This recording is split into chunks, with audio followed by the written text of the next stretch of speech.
तुझे सच पता चल ही गया है ना, तो सुन ले। कुछ बंदों को मैंने ही बुलाया था सिमरन को उनके हवाले करने। मुझे लगा था कि वो लोग उसे मनाली ऑर्फनेज तक सही सलामत ले जाएंगे। मैं नहीं चाहती थी कि तेरे पापा उस लड़की को अपना नाम दे, इसलिए मैं उसे यहां से डायरेक्ट वहीं पर भेजना चाहती थी। मैंने जितनी सावधानी बरतनी चाहिए थी मैंने नहीं बरती। लेकिन मुझे क्या पता था कि वेबसाइट के नंबर पे जो फोन मैंने किया है वो किसी किडनैपर का होगा। अब बता कि इसमें मेरी क्या गलती है? आपको अभी भी लग रहा है कि आपकी कोई गलती नहीं है मामा? सिमरन किडनैप हो गई, हॉस्पिटल में वो, उसकी हालत देखी है ना आपने, और अब मुझसे ये सवाल कर रही है कि आपकी क्या गलती है? बस इसलिए मैंने ये बात कभी किसी को नहीं बताई, क्योंकि मुझे पता था मेरा दर्द, मेरी तकलीफ कोई नहीं समझ सकता। ये सब मैंने नहीं किया है, मुझे करने पर मजबूर किया गया है।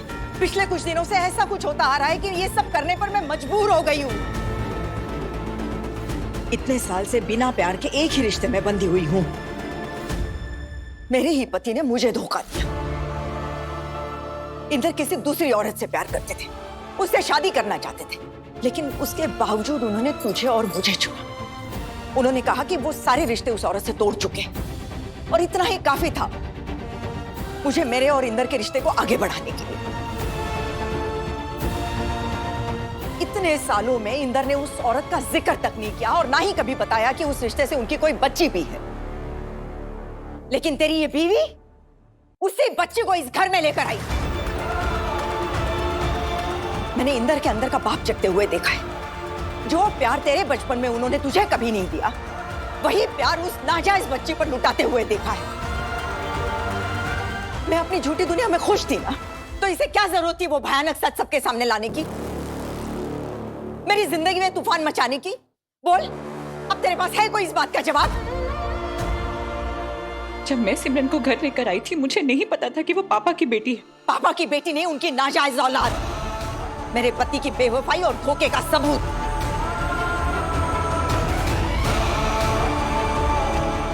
और तेरी आंखों में अब भी दिख रहा है कि मेरी ही गलती, मेरी गलती तो सबको नजर आ गई, लेकिन तेरे पापा का, इंदर का क्या? उन्होंने तो बड़ी आसानी से कह दिया ना कि जो भी इस किडनैपिंग में शामिल है वो हमेशा तड़पेगा, उसकी जिंदगी में सिर्फ तकलीफ और दर्द होगा। लेकिन मेरी जिंदगी में वो तकलीफ और दर्द हमेशा से रहा है अंगद, और उस बच्ची के आने के बाद वो तकलीफ, वो दर्द और बढ़ गया है। अब तुझे भी लगता है कि उस तकलीफ, उस दर्द के हकदार मैं ही हूं? नहीं मम्मा, मैं ये नहीं कह रहा हूं कि आप तकलीफ और दर्द की हकदार हो, लेकिन जो कुछ भी हो उसमें साहिबा और सिमरन की तो कोई गलती नहीं है ना। तो फिर किसकी गलती है? साहिबा गलत नहीं तो फिर मैं गलत हूं ना। सिमरन तो बच्ची है और उस बच्ची को तो कोई स्कीम वीम चलानी आती नहीं। लेकिन तेरी इस बीवी ने मौके का फायदा उठाया, इंदर की मदद करके उनकी नजरों में महान बन गई। जो इंदर उसके साथ सीधे मुंह बात नहीं करना चाहते थे, आज ये उन्हें पापा करके बुला रही है और इंदर को इतना सा भी एतराज नहीं है उस बात से। इस लड़की का इस मामले में कोई लेना देना नहीं था, लेकिन इसने इस मामले के हर पहलू में अपनी टांग अड़ाई है। जब से तेरा इस लड़की से ब्याह हुआ है, उस दिन से जिंदगी ने इम्तिहान लेना खत्म ही नहीं किया है। जो दिन तेरे जिंदगी का सबसे खूबसूरत और हसीन पल होना चाहिए था, इस लड़की की वजह से वो दिन तेरे जिंदगी का शर्मनाक और एम्बैरेसिंग दिन बन के रह गया है। इसकी वजह से तुझे जो कुछ सहना पड़ा उसे तो याद दिलाने की जरूरत नहीं है। इसके काम करने की जिद की वजह से तेरे और दारजी के बीच में कहासुनी हुई है। इसकी वजह से दारजी को जेल तक जाना पड़ा। गायत्री के मरने के बाद से इंदर सिमरन को ढूंढ जरूर रहे थे, लेकिन उनके दिमाग में यह कभी नहीं आया था कि वो उसे अपने घर लेकर आएंगे।